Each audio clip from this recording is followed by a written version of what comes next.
ये लोग महिलाओं को, हिंदू महिलाओं को फंसा के बाध्य करते हैं, मजबूर करते हैं कि या तो हम उनके हिसाब से चलें या फिर हम नौकरी छोड़ दें।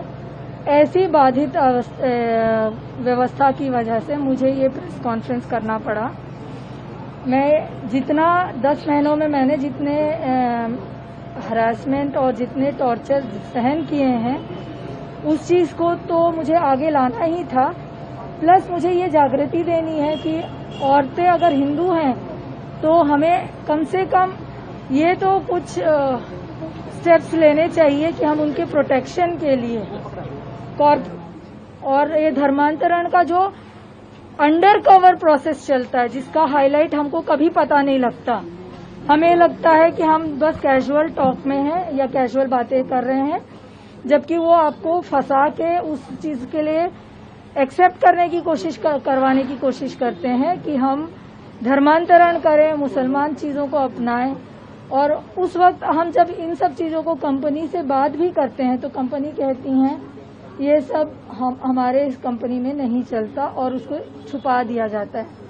जब कहा जाता था आपको, पहले तो उन्होंने कहा था कि मैं अपने सुपरवाइजर से शारीरिक संबंध रखूं ताकि वो मुझे दुबई जाने में मदद कर सके। सुपरवाइजर का कि शाहिना रफीक का? नाम के साथ बताइए। शाहिना रफीक वो मुसलमान लड़की है जिसने मुझे पहले दिन से परेशान किया।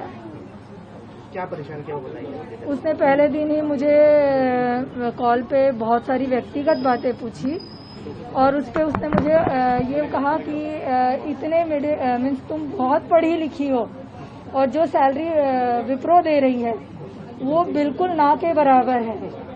तुम उससे अच्छा है कि राम कुमार के साथ, जो कि मेरे कंट्री हेड थे, उनके साथ शारीरिक संबंध रखें एंड उसके थ्रू दुबई जाएं। दुबई में मेरे साथ बहुत शेख पहचान के हैं, तो उन शेख के साथ, उनमें से किसी एक के साथ मैं आपकी शादी करवा दूंगी। उससे आपको फाइनेंशियल ग्रोथ मिलेगी, सेक्सुअल जो आप अभी अकेले रह रही हैं सेक्सुअल सेटिस्फैक्शन मिलेगा, और बाकी जो सारी अड़चने हैं, अकेले रहना, अकेले ही सारे काम करना और अकेले ही सबको स्टेबल करना खुद को, वो सबसे आपको निजात मिल जाएगी। ऐसा कहने का क्या कारण है? अब मुझे नहीं पता, ये प्लीज शाहिना से बोलो। मैं भी शायद पहले तो मैंने भी सोचा था कि शायद ये कैजुअल टॉक है और मुझे ये किसी से कहना नहीं चाहिए। कोई पुलिस कंप्लेंट दर्ज हुआ है? कल कंप्लेंट दी है, FIR के लिए आज बुलाया है। उन्होंने कहा हम इन्वेस्टिगेट करेंगे और उस पर फिर FIR दर्ज की जाएगी। आपने विप्रो से इस बारे में कोई संपर्क किया, कुछ मेल वगैरह या? हाँ जी, 24 अप्रैल 2026 को भी हमने इस मुद्दे को फिर से उठाया मेरे रेजिग्नेशन के बाद कि आप मुझे कारण दीजिए कि आपने मुझे क्यों निकाला है। मेरा क्या, या तो मेरा जॉब पे कुछ गलती होगी इसकी वजह से निकाला है, या फिर मेरे बिहेवियर में गलती होगी जिसकी वजह से निकाला है। और अगर सिर्फ और सिर्फ ये बात है कि वो कहते हैं कि मैं मुसलमान समाज के अगेंस्ट कुछ बोल रही हूँ, इसकी वजह से निकाला जाए, तो एक पक्ष में तो बात एक ही हाथ से तो नहीं होती ना। आप भी बात कर रहे हैं तभी मैं उसका प्रत्युत्तर दे रही हूँ। मेरी मांग सिंपल है, मेरे को मेरी जॉब वापस चाहिए, वेरी वेल, क्योंकि मैं वो डिजर्विंग हूँ, वर्दी हूँ। इलीगल टर्मिनेशन था, मैंने बार बार कहा है।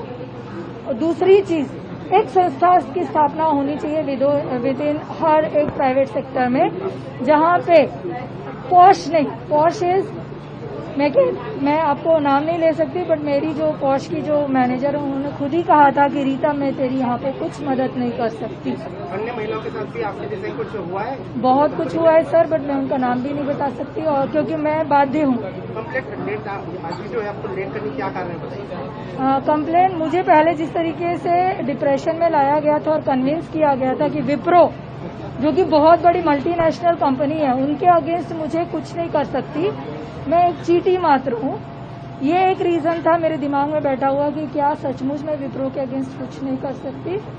एंड मेरे घर की बाकी दिक्कतों की वजह से मुझे वो सब केयर करना था।